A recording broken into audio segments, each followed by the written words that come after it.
नमस्कार, DG school में आप सभी का स्वागत है। आज हम देखेंगे मुगल शासक और उसके राज्य के संबंध में जानने का प्रयास करेंगे।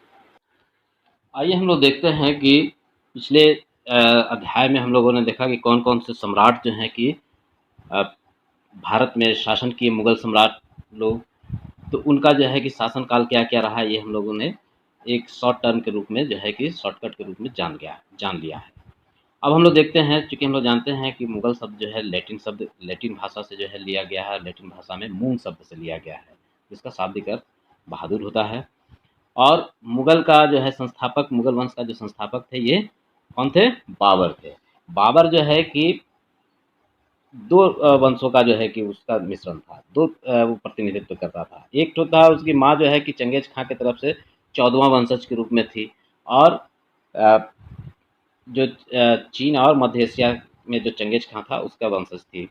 दूसरा जो है कि उसके जो पिता थे तैमूर वंश के जो है तुर्क तुर्क और जो तैमूर वंश जो था, तैमूर जो शासक था, वो तैमूर जो है कहाँ का शासक था? तुर्किस्तान का। तुर्किस्तान में जो है कि कौन-कौन से जो है कि देश पड़ते थे? ईरान, इराक और तुर्की वगैरह जो है कि वो पड़ता था। उसका जो है कि शासक जो था तैमूर, उसका जो है कि 5वां वंशज के रूप में बाबर था। अब हम लोग देखते हैं कि बाबर जो है ये 1526 में गद्दी पर बैठा, है ना? और 1530 तक रहा।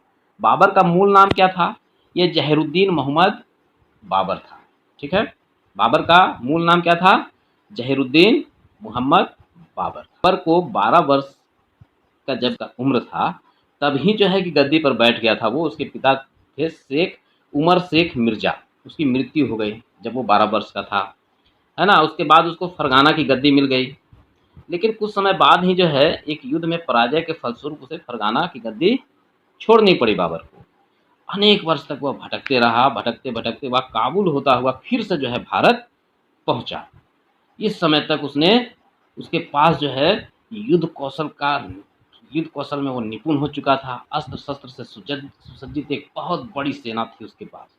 1526 ईस्वी में पानीपत के मैदान में उसने अफ़गान शासक जो इब्राहिम लोदी था, याद करो इब्राहिम लोदी को जो है कि हराकर, लोदी वंश में हम लोग पढ़े थे, इब्राहिम लोदी जो है कि अंतिम शासक था, है ना? लोदी वंश का, दिल्ली सल्तनत का अंतिम शासक था इब्राहिम लोदी। उसको हराकर जो है कि दिल्ली और आगरा को अपने कब्जे में बाबर ले लिया। और इसके बाद जो है कि 1527 ईस्वी में खानवा में राणा सांगा को हराया, खानवा का युद्ध में। 1528 में जो है चंदेरी में जो है ये राजपूतों को पराजित किया और अपनी स्थिति बहुत ही मजबूत कर ली। उसका शासनकाल जो है 4 वर्ष का ही था बाबर का, है ना? इसका अधिकांश समय युद्ध में ही जो है गुजरा, युद्ध करते-करते गुजरा। बाबर ने अपनी आत्मकथा जो है कि तुर्क बाबरी या बाबरनामा जो है उसमें लिखी। ये जो है कि तुर्की भाषा में लिखा गया है। मुबैयान नामक पद्म शैली का जन्मदाता माना जाता है बाबर। अब इसके बाद जो है कि बाबर का जो है कि पुत्र था कौन? हुमायूँ, है ना? हुमायूँ जो है 1530 ईस्वी में गद्दी पर बैठा उसकी मृत्यु के बाद। हुमायूँ को अपने भाई कमरान के कारण जो है अफ़गान प्रतिद्वंदियों से जो है शिकस्त का सामना करना पड़ा। देखिए, हुमायूँ जो है वो मुगल शासकों में एकमात्र ऐसा शासक था जिसने अपने भाइयों में साम्राज्य का विभाजन किया था। ठीक है ना? अपने भाई में जो है कि साम्राज्य को बाँट लिया था। यह उसकी असफलता का बड़ा कारण बना। ठीक है? शेरशाह ने हुमायूँ को चौसा के युद्ध में 1539 और कन्नौज में बिलग्राम यानी 1540 ईस्वी में बिलग्राम का युद्ध, इसमें पराजित किया शेरशाह ने। ठीक है? इन पराजयों के बाद हुमायूँ जो है ईरान की ओर भाग गया। ईरान में हुमायूँ ने जो है सफ़ाविद शाह की मदद ली और 1555 ईस्वी में उसने पुनः दिल्ली पर कब्जा किया, लेकिन 1 वर्ष के बाद ही जो है 1556 ईस्वी में दीन पनाह नामक इमारत की पुस्तकालय की सीढ़ियों से गिरने से उसकी मृत्यु हो गई। देखिए, इसका सबसे बड़ा जो है कमज़ोर नीति क्या था कि अपने भाइयों के साथ जो है साम्राज्य का विभाजन कर लिया। ठीक है? विभाजन कर देने से क्या हुआ, सब छोटे-छोटे टुकड़ों में बँट गए, है ना? और जो है कि इसकी शक्ति भी जो है छिन-भिन हो गई। ठीक है ना? तो शेरशाह को मौका मिला और शेरशाह जो है हुमायूँ को चौसा में और बिलग्राम के युद्ध में 1539 और 40 में हरा दिया। है ना? इसके बाद हुमायूँ को भागना पड़ा ईरान। ठीक है, बाद में वो आ गया, लेकिन 1555 यानी कि 15 साल तक जो है कि उसको अंडरग्राउंड होना पड़ा, ईरान भाग गया वो, है ना। इसके बाद जो है देखो हुमायूं का मकबरा जो है यहाँ पर दिया हुआ है ना तुम्हारे किताब में। हुमायूं जो है शासन के दौरान सप्ताह में हर दिन अलग अलग रंग के कपड़े पहनता था। वह किताब पढ़ने का भी बड़ा शौकीन था। क्या जी तुम लोग भी शौकीन हो ना किताब पढ़ने के? किताब तो बहुत मज़ेदार चीज़ है, उससे मित्रता हो जाए तो फिर तो कोई बात ही नहीं है, मज़ा आ जाएगा। अच्छा, हुमायूं का बेटा था क्या? अकबर। कौन था? अकबर था। ये जो है 1556 में जो है कि गद्दी पर बैठा और 1605 बहुत लंबे शासनकाल तक जो है कि उन्होंने शासन किया। तो अकबर जो है, अकबर का तो नाम सुने हो सब लोग, है ना। अकबर द ग्रेट इसको बोला भी जाता है। अकबर जो है 13 वर्ष की आयु में ही जो है कि राजगद्दी पर बैठ गया। यानी जब इसके पिता की मृत्यु हुई हुमायूं का, तो उस समय जो है कि ये 13 वर्ष का ही था, है ना। जब इसके पिता की मृत्यु हुई तो मृत्यु के समय वह पंजाब के कलानौर नामक स्थान पर था। उसके संरक्षक जो थे बैरम खां, है ना, बैरम खां थे। तो बैरम खां था उसका प्रधानमंत्री, है ना, बड़ा अच्छा आदमी था। वो बैरम खां जो है कि उत्तराधिकारी उसको घोषित कर दिया। अकबर को एगो ईटा का जो है साधारण सा मंच बनाया, है ना, उसमें खड़ा किया उसको और उसका उत्तराधिकारी घोषित कर दिया।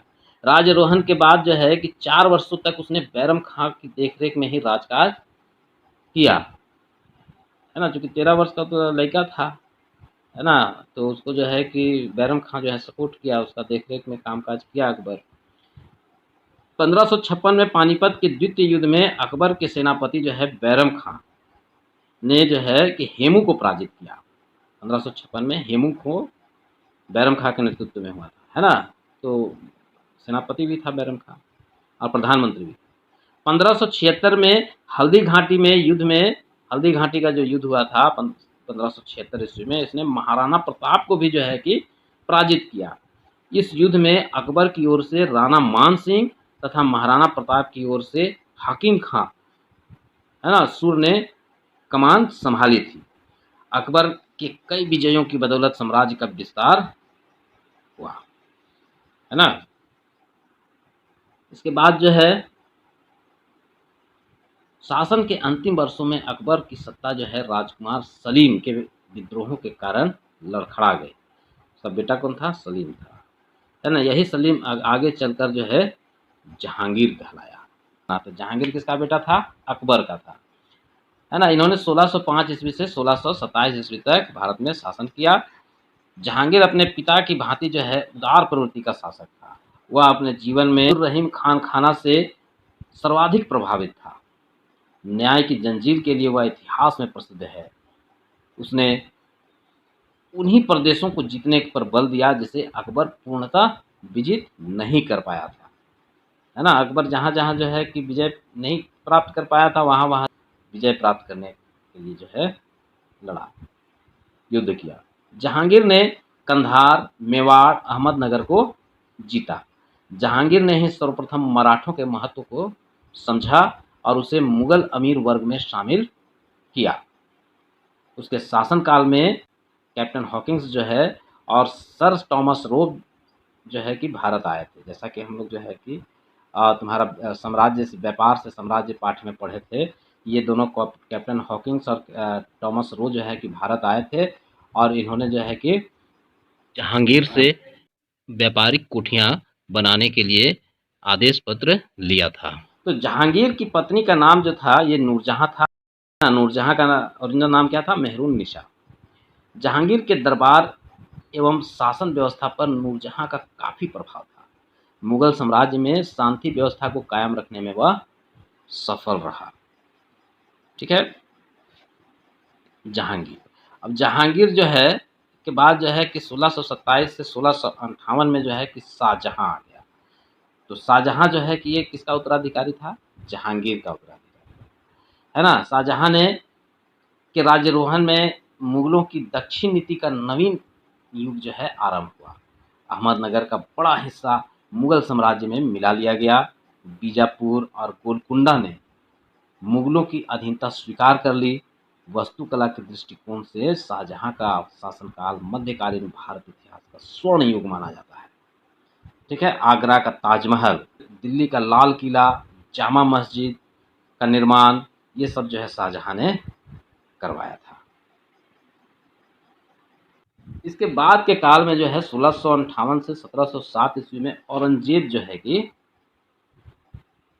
सबसे अंतिम और पराक्रमी शासक था इस वंश का, है ना, मुगल वंश का। मुगल शासकों में औरंगजेब जो है अंतिम पराक्रमी शासक था। इसके बाद जो है कि धीरे तरीके से 100 साल तक और 150 साल तक जो है चला, 1857 तक चला खींच खाच के मुगल का, है ना। लेकिन जो है कि इसके बाद विस्तार की नीति खत्म हो गई। मुगल यानी कि ये औरंगजेब ही अंतिम पराक्रमी शासक था। सामूगढ़ की विजय एवं आगरा किले पर कब्जे के बाद उसने दिल्ली में अपना प्रथम राज्याभिषेक कराया। जब वह बादशाह बना तो उसके पिता जीवित थे। औरंगजेब ने अपने सैन्य अभियानों के तहत बीजापुर और गोलकुंडा को जीत लिया। औरंगजेब को उत्तर भारत में सिखों, जाटों और शतनमिया, उत्तर पूर्व में आहोमों और दक्कन में मराठों के विद्रोह का सामना करना पड़ा। शिवाजी के नेतृत्व में मराठों ने मुगल के कड़ी टक्कर दी। औरंगजेब दक्षिण के युद्धों में 2.5 दशक तक जूझता रहा। कहा जाता है कि यही दक्षिण भारत औरंगजेब का कब्रगाह साबित हुआ। औरंगजेब को जिंदा पीर भी कहा जाता था, है ना। उसके शासनकाल में 34% मनसबदार हिंदू थे। हालांकि उसकी धार्मिक नीति जो है रूढ़िवादिता पर आधारित, है ना। तो औरंगजेब को क्या कहा जाता था? जिंदा पीर भी कहा जाता था। औरंगजेब की मृत्यु के 150 वर्ष बाद तक जो है मुगल शासन चलता रहा, लेकिन इसका विस्तार जो है कि औरंगजेब के तक ही जो है सीमित था। मुगल काल के अंतिम शासक बहादुर शाह जफर थे, जिन्होंने सैनिक विद्रोह का नेतृत्व किया था दिल्ली में 1857 में, और अंग्रेजों के द्वारा सख्ती से आंदोलन को कुचले जाने के बाद उन्हें निर्वासित कर म्यांमार भेज दिया गया था। वीडियो में बने रहने के लिए बहुत बहुत धन्यवाद।